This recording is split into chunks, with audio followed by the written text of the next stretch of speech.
आसंता 20 तारिख में प्रधानमंत्री नरेंद्र मोदी कटक गस्त बीजेपी पक्षर कटक में सांबादिक सम्मिलन कले बीजेपी मुखपात्र सज्जन शर्मा और दिलीप मल्लिक। आसंता 20 तारिख दिन 11:30 प्रधानमंत्री बालीजात्रा पड़िया को आसी जनसमावेश को उद्बोधन देबे। मंचरे मोदी सह कटक लोकसभा अधीन जाउथिबा सबु विधानसभा बीजेपी प्रार्थी और बीजेपी कटक लोकसभा प्रार्थी उपस्थित रहिबे।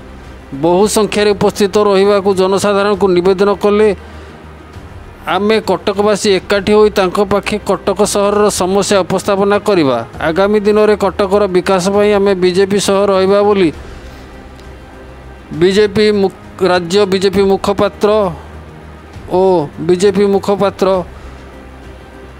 सज्जन शर्मा और दिलीप मल्लिक कहते। कटकरू रिपोर्ट प्रदीप कुमार कांडी, जागृत भारत न्यूज। 19 तारिख भुवनेश्वर आसी पहुँचे। भुवनेश्वर पहुँचिक से दिन मध्य राज्य कार्यालय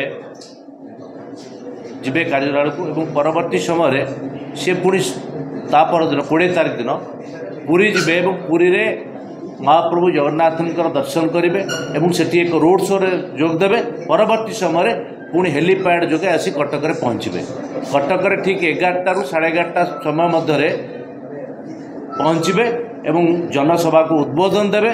एवं यही जनसभा आमर कटक जिला और कटक लोकसभार लक्षाधिक जनसमावेश हम।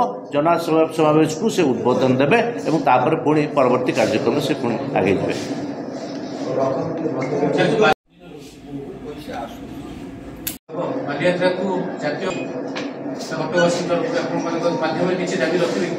नहीं मु आपन गोटे छोटिया कथाटे सूचौची आपण जानिया भाई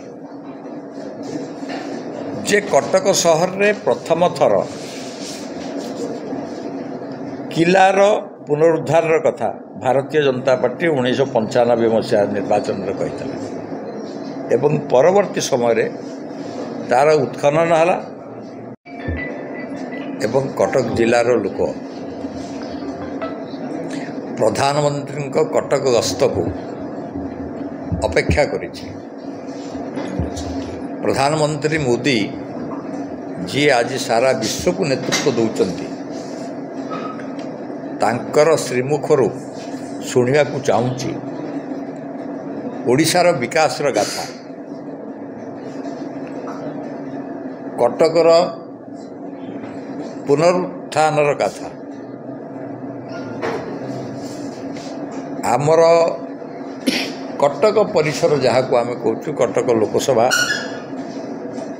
कटक जिला बड़म्बा सुगर फैक्ट्री चीनी कल यही सरकार अमल बंद है। कटकर जगतपुर शिल्पांचल कौन से विकास है चौद्वार शिल्पांचल प्रगति बाधित है। संपूर्ण कटकर विकास उणा ही गला। आमे विश्वास कर से जो कैटेगोरी था ना कहीं से समस्त को स्वास्थ्य सेवा मागणा स्वास्थ्य सेवा मिल